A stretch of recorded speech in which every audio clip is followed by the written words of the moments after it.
How many times you've heard people saying, our education system is not that great? Not just in India, I've heard this even when I worked in the US, in the UK and Australia, my dear friends. And I came to understand that this is a universal process, this is a universal thing across the world. Every country feels that the education system is not that great.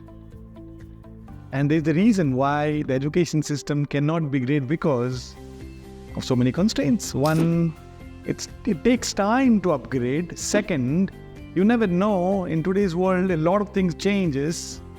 And third, this would be in your political interest also.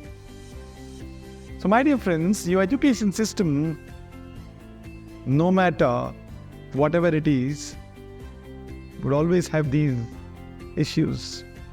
And I think it's time for us to accept our education system and start looking beyond it. By the way, if you actually look at the education system, even in India, if you look at, people say, hey, we Indians are very good when it comes to mathematics. And to me, the biggest reason for that is our education system. So there are also ways we can appreciate our education system because not everything is bad. But however, it's time for us to accept the negatives in the education system and understand what can we do further. Now the biggest question is, what should we do?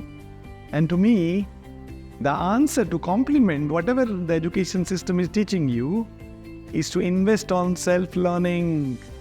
And that thing has to come at a very early age, my dear friends. As a parent, as a teacher, we should take that responsibility and make sure that self-learning is embedded in your children when they're young. And that is the only way you can make sure that overall development is happening. And that is the only way we will now stop complaining about our education system and start doing something about it. Thank you.